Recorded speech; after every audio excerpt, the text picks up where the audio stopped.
Happy Mother's Day, everyone. Welcome to the Florence Unitarian Universalist Fellowship. My name is Sally Watts. I'm going to open this morning. I'm going to take a moment to acknowledge that we stand on the traditional land of the first people of Florence, the Sayusla Indians, past, present, and future. And we honor with gratitude the land itself and the confederated tribes of the Coos, Lower-Umpqua, and Sayusla Indians. Thank you. So good morning. We're going to open our service today with Jeff Lovejoy playing and singing Spirit of Life. We're going to follow along. So Ray, get her going. Spirit of Life.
Today's guest at the pulpit is Ruth Miller, and even though Ruth is not with us personally here during the taping, she's in Texas, I think, visiting her daughter, and we hope she'll join us as well. So we hope you'll come be on Zoom tonight. I know it's Mother's Day evening, but maybe you'll come and share a story or two about your life as a mother or the life of your mother. In my case, I may want to share a story or two about my grandmother, because she was very special in my life. Next week, we're delighted to have Reverend Elizabeth Mount with us again. Her title is Why Myth Matters. Should be very interesting. Also, please know that our annual general meeting is scheduled for June 6th. That's just 4 weeks away. The time is yet to be determined. It could be at 10 a.m., it could be at 5. We're not quite sure yet. Well, the board will make that determination next week. In advance of that, we will be publishing our ballot for officers and directors, our proposed budget, and a list of potential community partners for next fiscal year, which starts July 1st. So stay tuned. So if you're not a current member or extraordinary friend living in Florence and you want to attend the Zoom meeting, let us know. We'll send you an invitation. Okay?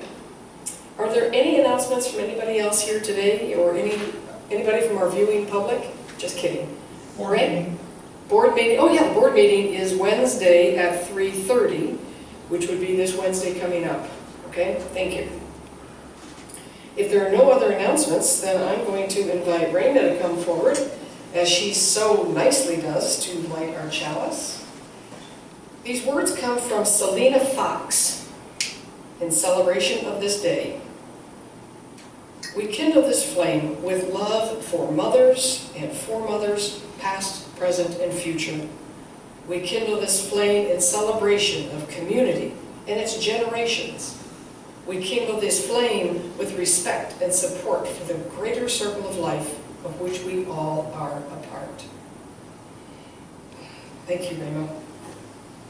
I invite Catherine to come forward to share our joys and concerns and sorrows, and yes, I have a few, so when the time comes. I'll drop some shells for you. How's that? Please, thank you. Okay, good.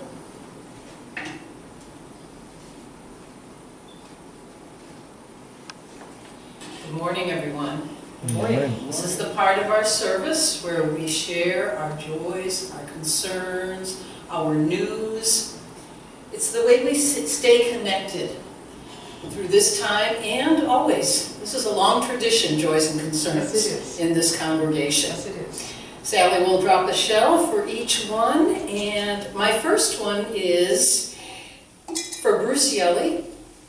His remains, along with his father Archie, and 3 furry dog loyal companions are all going to be cast. That's the right word, I found out that word. Cast today into the Siuslaw River. Oh, wonderful. And he was such a dynamic member of our congregation.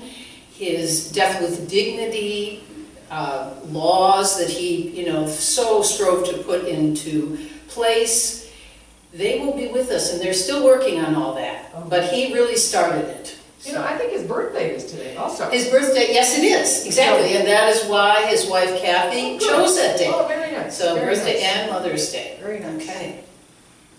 Barbara McLean is recovering and scheduled to return to her home next week? I think this week, if not today. Okay, Yeah. all right, okay. We are so grateful that this went, all of whatever you did, prayers, incantations, like I said, take all of them. White witches, everything that, contributed to her healing. It's wonderful. It'll be wonderful to see her again. Mm-hmm. And you say you have a couple? I do. Can I share from right here? Okay. Yes, please.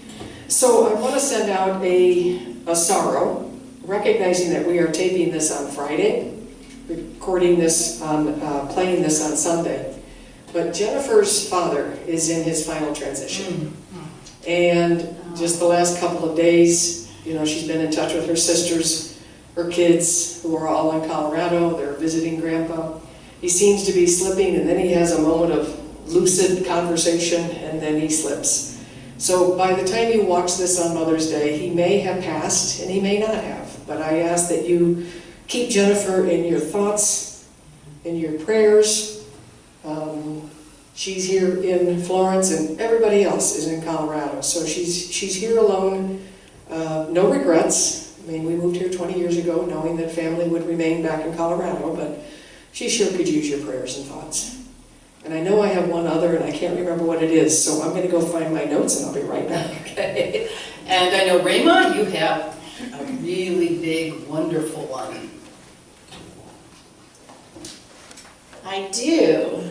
I have been on a journey for the last year getting tested to become a kidney recipient. And I don't have a kidney yet, but I am on the list. Yeah. On the list, which is an incredible achievement. No, I mean, my body did it, but yeah, I'm so happy. Great. Did you remember, Sally? I did. Okay. Rayma, did you drop a shell? No, Do you want to? sure, Yeah, drop a shell. drop my own shell. Drop your own shell. Thank you. That one's for Rayma. So I'm dropping this one for Jennifer and her father, Ted. And the other is a special thank you, I guess, to Ann Lathrop.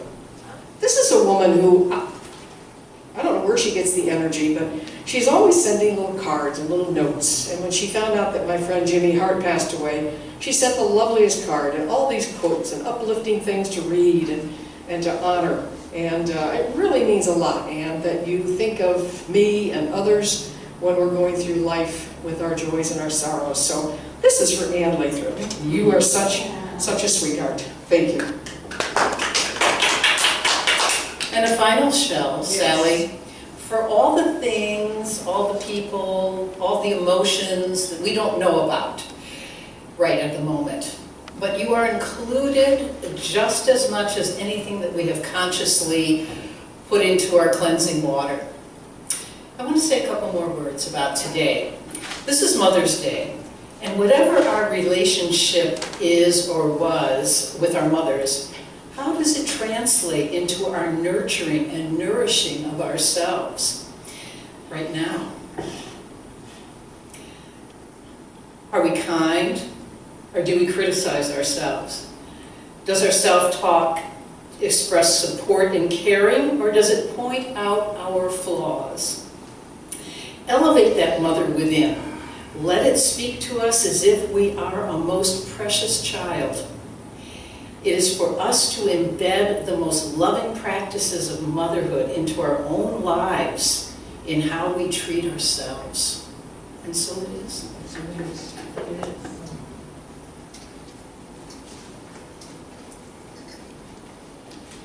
Thank you. I want to take this opportunity to spray because we can. I like to practice good hygiene, right? We're going to be safe. So we have a musical interlude, and it is a song entitled "Now I Recall My Childhood." It's actually hymn 191, and it's a great song that Jeff Lovejoy has recorded for your enjoyment.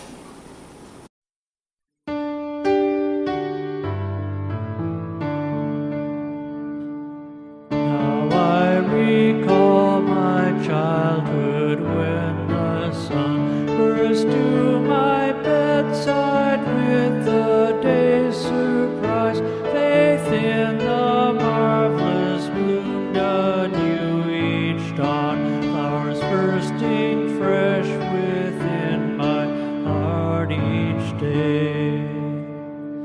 Then looking on the world with simple joy, on insects, birds, and beasts, and common weeds, the grass and clouds had fullest wealth of all. My mother's voice gave meaning to the stars. Now when I turn to think of coming death, I find life's song in star songs of the night, in rise of curtains and new morning light, in life reborn, in fresh surprise of love.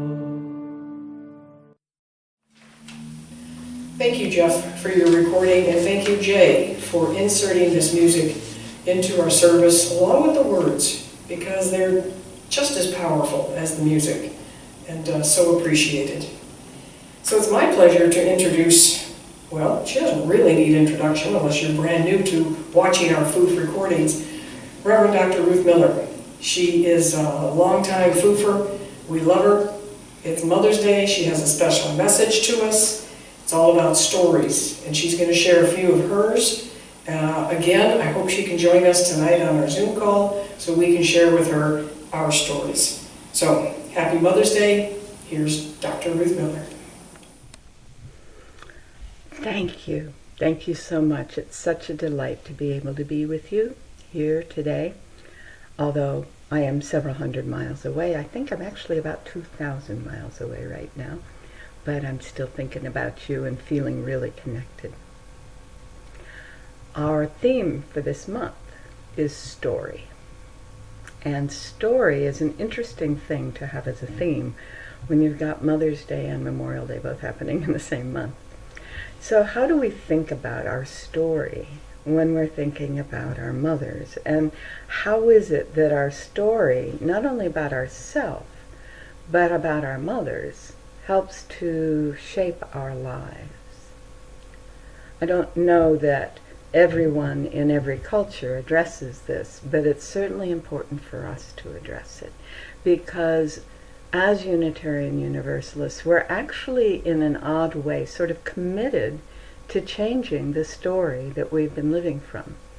We have committed ourselves to live up to a set of values and principles that are not normal in this culture we grew up in. And since I think there's only one or two people in our group that grew up in Unitarianism, then most of us probably need to look at what our story has been, yes? Mothers inspire many stories. We have the stories they told us and read to us. We have the stories that we tell ourselves about them and about how they treated us and what our life was like. And we have the stories of other members of our family doing the same. And it goes on and on from there. We also have the stories of what mothers should be, what it means to be a mother. And a lot of times when a woman has a baby, she realizes that the stories she has known about what it means to be a mother are not necessarily the experiences she is having. So there are many, many levels to this that we can explore today. Now, when I first learned that story and Mother's Day were coming hand in hand, I was going, well, what I do recall very clearly are the stories my grandmother told when I was growing up. Whenever there was any kind of gathering, it didn't need to be a family gathering, people would say, please tell us your stories about India. Because, as most of you know, she spent the first years of her adulthood in India, initially working with young mothers, actually, and helping create childcare centers, and then later working with some of Gandhi's programs to build on those childcare centers and to help the young mothers become able to do more on their own. So then she married a man who took her up into the hills where she could see Mount Everest. I guess I'd have to say up into the mountains.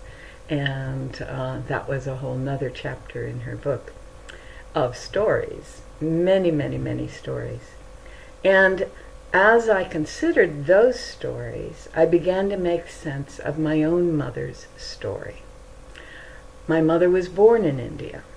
And grandmother had to travel down out of the mountains down to the city of Bareilly in Uttar Pradesh in northern India. And I got to at least go through that town when I visited India a couple of years ago. My goodness, it is almost exactly a couple of years ago.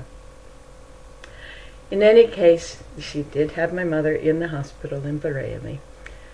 And because it was India, and because it was the 1920s, it meant that there was, by almost definition, a nurse provided, a woman from the local native culture, who was known as an ayah, who provided all of the daily care for the child. And the children were only presented to the parents for a few minutes, 2 or 3 times during the day, and for a good night in the evening. So it wasn't as if the parents raised the child for those first several years. And my mother was there until she was almost 5 years old. And the ayah was the woman providing the motherly care for my mother as an infant and a toddler. And some of her stories about playing at the monkey temple or playing in the creek and listening to her ayah chant and sing were part of my growing up as well. But it was the next stage in her life that really helped me understand her and then understand our relationship. And I want to tell you this because I think it might be helpful for those of you that are still wrestling just a little bit with your relationship with your mother. For her, a huge tidal wave happened, an earthquake, if you will, an earth-shaking event, when her father decided they were leaving India. They were going to return to the homeland, which for him was a farm in Illinois. Now, what that meant was the mother and the father took my mother and her younger brother out of the village, away from the ayah and all the others who had been caring for them in the home, the houseboy and the other people that were there, who were all relatively dark-skinned and spoke Urdu, which is, the language of that part of India, and put on a train, which was an adventure at first for an almost 5-year-old, but it got pretty boring after a while. And they went down to Mumbai today, and were put on a steamship. And on the steamship, there were houseboys, and there were other people of color who were speaking Urdu and Hindi, and my mother, at 4.5, 5 years old, was speaking with them in their language and was delighted to do so, until the officers of the ship and the other ladies on the ship made it very clear, no, little girl, you can't speak to the colored people. No, you must speak English, and you only speak to light-skinned people. You may not speak to these others. Imagine what an incredible torment that 4.5-year-old child must have gone through. her folks were good people. I loved my grandmother dearly, but they were not warm, loving people. And in India, an ayah is about as loving and warm as you can imagine. If you want to get a sense of it, go look at the movie The Secret Garden, the most recent one, because they do have some beautiful scenes of Mary with her ayah. And so they came back across the ocean to the U.S., during which time my mother was trained to be a proper middle-class English or American girl. And then they got to the farm where her father grew up, and needless to say, they were not proper English American or middle-class American people. They were middle American farmers. So it was a whole nother shift.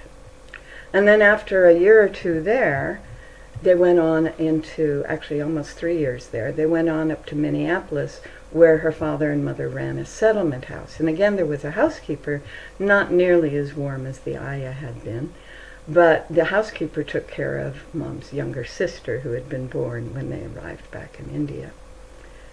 Well, this settlement house was actually more like a school building. It had tennis courts and a gymnasium and a swimming pool, and they basically had an apartment in it, and they used the commercial kitchen.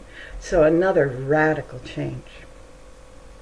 So as I began to understand this story of my mother's first 6-7 years, and I also understood more about who her father was and how he was, and he was not a gentle soul, shall we say, toward his children, I got a whole new level of compassion and understanding for this woman who had borne me and was now, because, well, her husband turned out to be a violent alcoholic, so she left him when I was 9 months old, so I had no memory of it.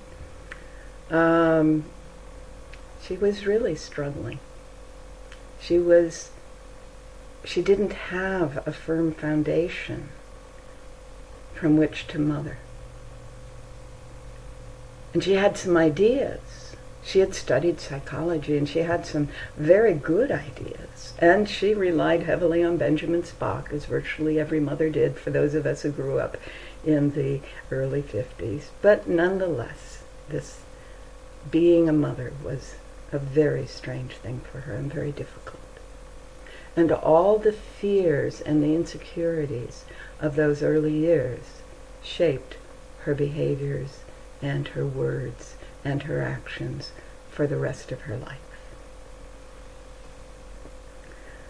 Pretty intense story. There's a lot more to it.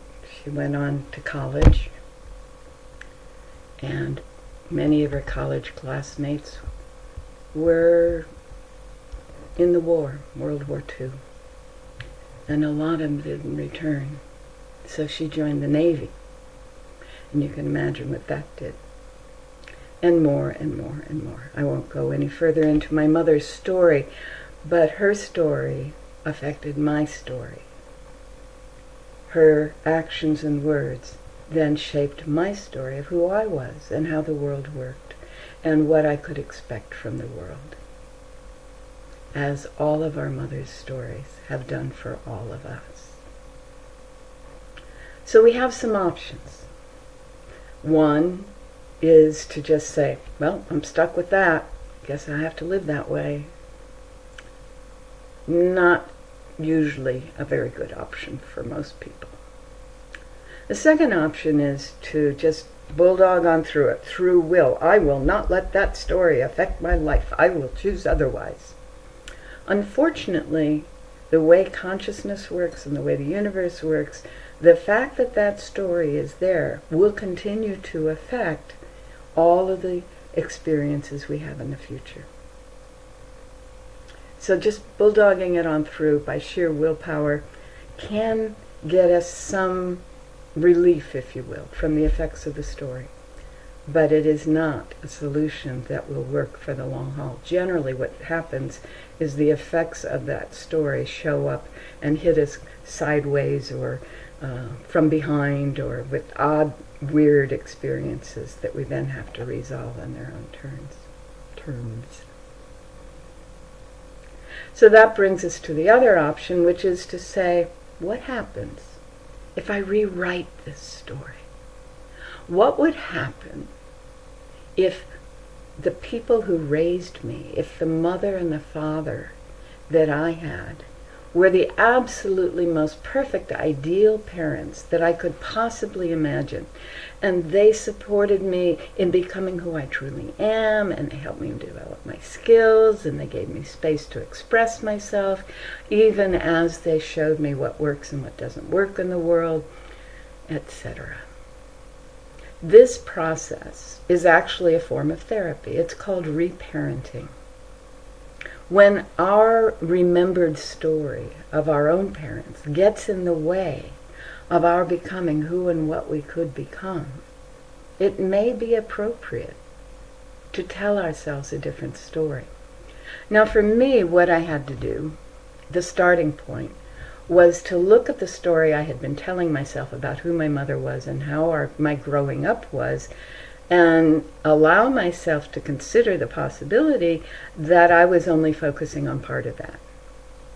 And to begin to allow myself to focus on some other parts of it, some other parts that were filled with joy and discovery and wonderful opportunities, etc., etc.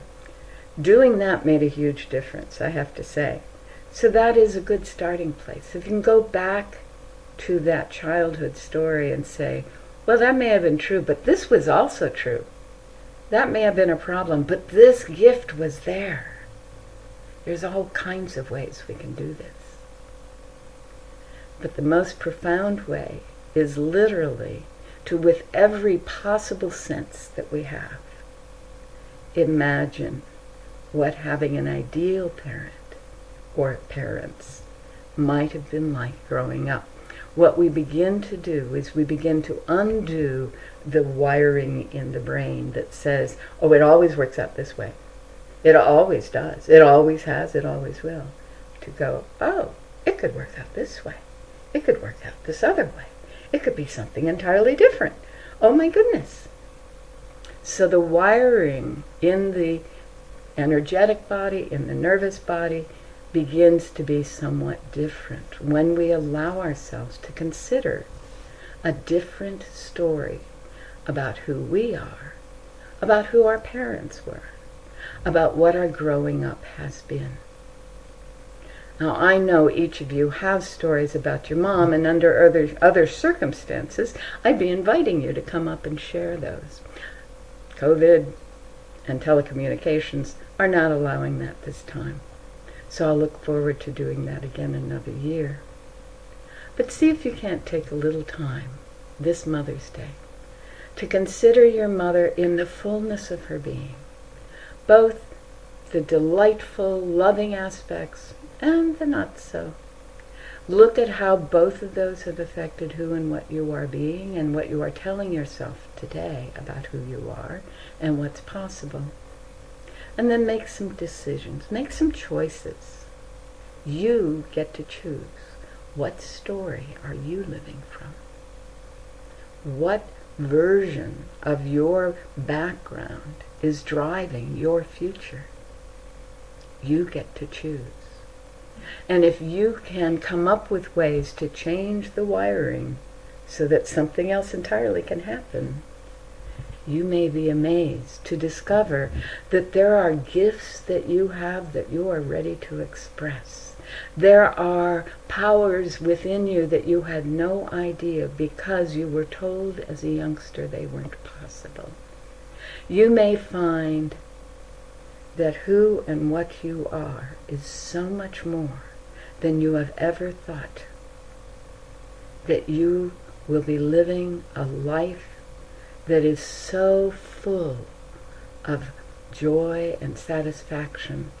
It will be indeed what the Course in Miracles calls the fulfillment, or what the Christians call your salvation, your fulfillment, your wholeness, simply by shifting what the story has been of your life based on the story of your mother's life and possibly even her mother's life. Now, some of you may recall a book that came out in the 80s called My Mother, Myself by Nancy Friday. And it's designed to help people, women especially, but it also works for men, I've discovered, who look in the mirror and go, oh my goodness, or listen to their voice and they go, oh my goodness, that was my mother's voice, or oh my goodness, that's my mother. Or they see a photograph and go, I look so much like my mother. And they may have mixed feelings about that, or they may have very negative feelings about that. Right? My mother, myself.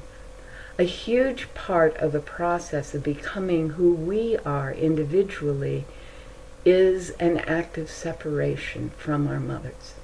Now, we were separated at birth, sort of, the womb, and the completion of the placenta and the cord, but there is another level of separation that needs to happen. In indigenous cultures, there are rituals, rites of passage, that are designed to assist a young woman in becoming herself, still related to the woman who bore her, her mother's daughter, but not necessarily tied to her anymore. You may need to give yourself a rite of passage, a ritual process that says, Mom, I love you, and I appreciate all you have been and done for me, but I am me. I am not a mini you. I am not here to fulfill your dreams and expectations. I am here to fulfill the purpose for which I was born. And I know you were part of bringing that forward, and I look forward to feeling that fulfillment. And I know you will be very happy when I do so. So there's two tools right there. The reparenting tool, actually the third one before that, the recognizing the other versions of the story that we haven't been telling ourselves. Then the reparenting. And then going through a ritual in which we honor and appreciate the mothers, the grandmothers, perhaps even the mothers-in-law, who have been part of our growing up. But we let them know that we are no longer their wards. They're to be cared for. We are our own people. And we will honor and appreciate all that they have been and done. But they are now our past, no longer our present, and definitely not our future. And that brings us to the final phase, to develop a new story, to design a different kind of life, a life in which the fulfillment of our birth purpose, our dharma, is what's happening. That becomes the next task. And that is what we get to do over the rest of this month of story. Thank you so much for being you and being here and letting me do this. For what it's worth, I'm standing in the room that my daughter has created for me for when I can no longer care for myself, because she has gone on and is living a life of fulfillment, and she wants to express her appreciation. Isn't that sweet? So we're going to celebrate Mother's Day together, and I hope that you will enjoy whatever form of Mother's Day that you are having. Blessed be. Bye all. Thank you very much. Thank you, Ruth. I do hope you're enjoying your time with your family, and say hi to your daughter and the kids, the whole family. Have a happy Mother's Day. And again, I hope you can join us tonight. We'd love to see your smiling face. The Friends of Florence, aka the Cancer Van, has been transporting cancer patients to and from Eugene since 1988 at no cost. And many of our foofers are drivers, and many are actual passengers going back and forth. So we have a vested interest in this particular program. Your contribution to this vital organization is so very important. Let's rally around them to prove we are a caring and generous fellowship. If you're like me, You may not have completed your 2021 pledge payment to FOOF. It started in July 2020 and will end on June 30th. For everyone else, please consider your contribution to our future. And with all that said, any and all payments and contributions can be sent to FOOF at P.O. Box 2502, Florence 97439, or you can click the donate button on our website. We'll take care of the distribution for you. So you have a couple of opportunities. Friends of Florence Cancer Van, making your pledge payment, and or making a contribution to us. So thank you for that.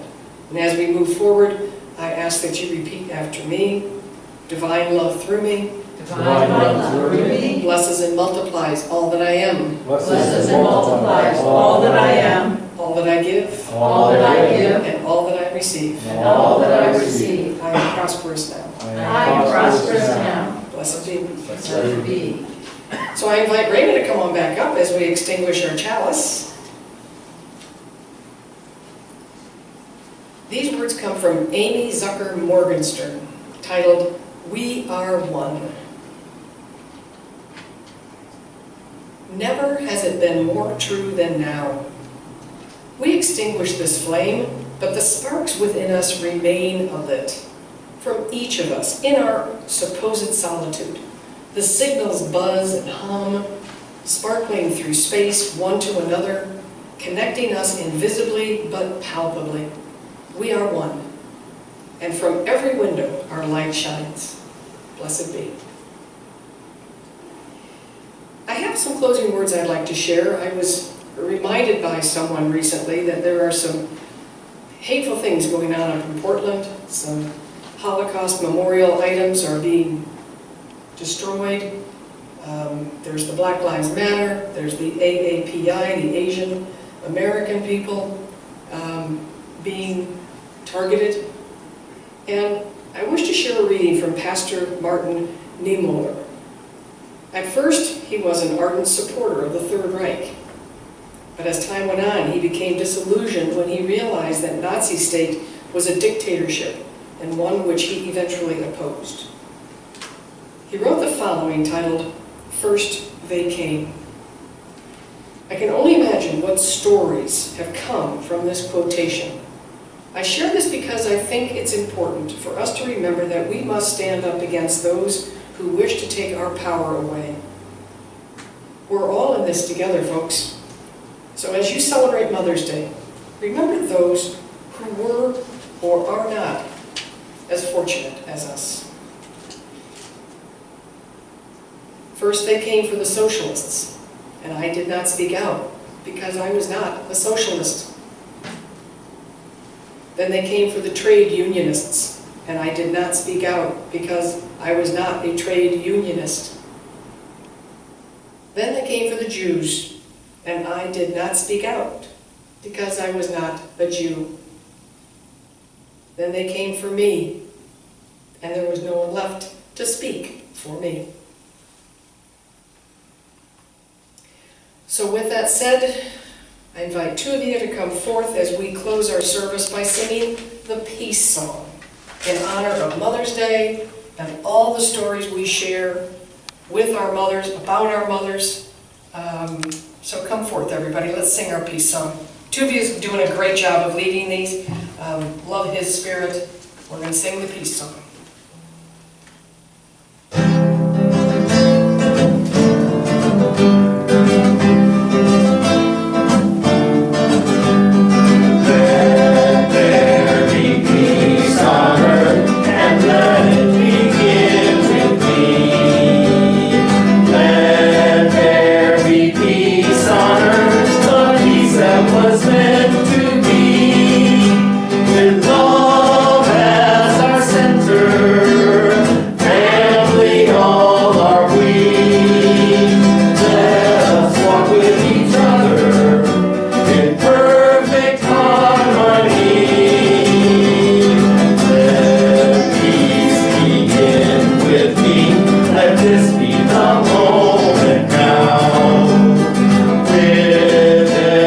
Step I take